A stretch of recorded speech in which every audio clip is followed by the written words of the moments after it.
In honor of one of the most powerful punchers in boxing history, millions of Americans will light up their George Foreman grills this Sunday and sizzle the tastiest chunks of beef they can find. As they commemorate the most well-known fight in history, hundreds of millions of people worldwide will be clinking zillions of beer cans. A fight in the jungle. In North Houston, the pews of the Church of the Lord Jesus Christ will be packed with people grieving the loss of their inspirational pastor.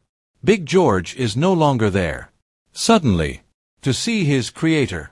Only 76. Even if Muhammad Ali had shown him that he was defeatable that sweltering night in Zaire half a century ago, the majority of us still believed he was unbeatable.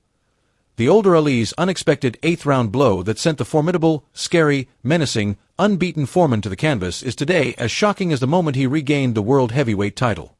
Had George, the young, hotshot world champion, not trusted controversial and much litigate promoter Don King's $10 million promise by signing a blank sheet of the contract for the fight during a covert meeting at a dilapidated, abandoned railroad station, that unforgettable moment would never have been inscribed into the sweet science's legend. When Foreman noticed a rusty public telephone still dangling from an abandoned station wall, he decided to take the chance. When he discovered it was operational, he called his lawyer, who told him, "What you gotta lose, George?" King kept his word. Thus it wasn't the $10 million. Only his heavyweight world title. After demoralizing him by asking, "That's all you got, George?"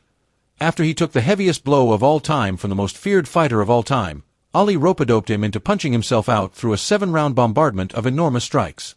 In the 7th, he fell on him like an oak tree. Foreman would later tell me, "I needed time to find humility in defeat, and it took him almost a year to find the strength to box again after being devastated." He would use that lesson in his quest to discover God.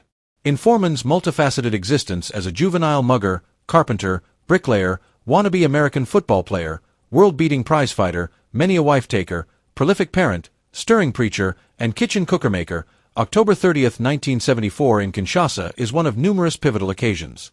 He finally came to his senses at the age of 16 and left the street gangs to join America's Job Corps program for young people in search of employment. He was convinced that using his stature and strength in the ring would be more effective after working as a handyman in Los Angeles and visiting a gym for prospective football players. He entered the professional ring after winning a heavyweight gold medal at the 1968 Mexico Olympics, which he constantly referred to as "still my most treasured memory in boxing" until his death on Friday. After a series of fast wins, he defeated the legendary Joe Frazier in Kingston, Jamaica, on January 27, 1973, to win his first world title. He accomplished this twice against the esteemed Smokin' Joe. Cometh had the out-of-body experience that brought him to his church on March 17, 1977, in Puerto Rico. After Jimmy Young beat him after a 15-round loss, Foreman passed out in his locker room. He would remember lying on the table with friends and family all around him, saying, "I felt a giant hand pluck me from unconsciousness. The presence of a dying Christ filled me bodily. Glory be. I rushed into the shower after getting up. Reborn. Love flooded my being, and I never felt the same." He certainly experienced a change in his human nature. The resentment that Foreman harbored during his upbringing in racially discriminatory Texas in the early 1950s evolved into Grumpy George during the gloved career's pre-Rumble period.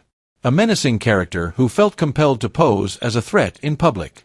He seemed to transform overnight into the friendly, gregarious, lovable George who enchanted everyone he encountered. Unless he was thrashing opponents. This persisted, as he only lost 5 of his 81 bouts. Even on the evening of November 5, 1994, on the Las Vegas Strip, he came out of retirement with the intention of becoming the oldest heavyweight champion in history. Old George defeated the youthful Michael Moorer in the 10th round of what at that point had changed from 15 to 12 world title rounds, at the grand fighting age of 45 years and 200 days. Foreman credited his unconventional cross-armed defense with causing the boxing world to tremble, until I saw the opening to throw my big old punch. In that he was complicit in the peculiar strategy that famous trainer Teddy Atlas had Moorer follow. One of remaining just outside of Foreman's firing range in the erroneous belief that the impact would decrease with the length of time the punches had to travel. We don't know exactly how that was explained to Moorer when he awoke. After losing to Shannon Briggs in a split decision on November 22 in Atlantic City, Happy George felt that 48 years and 316 days was a fair age to hang up his gloves for good. With a broad smile and a heartfelt prayer that typically included the phrase, "just one more day of a fantastic, amusing, and giving life," he took the platform. 5 marriages were listed, the longest and final one being to marry Joan Martelli in 1985. Along with his many grand and great-grandchildren, he had 7 daughters, 5 from different brides and 2 adopted, which helped his church's membership grow. Like his 5 kids, all named George, the paternal George was special, which was not surprising given his numerous distinct qualities. "I won an Olympic gold medal and the world heavyweight title twice, but I'm most remembered for one fight I lost," he stated during one of our meetings over the years. "I am that." That was our George, indeed. Making rumble in the jungle required 2 people. It took him some time to realize that, in the end, it didn't really matter who won or lost when it came to creating history with his great friend, Muhammad Ali.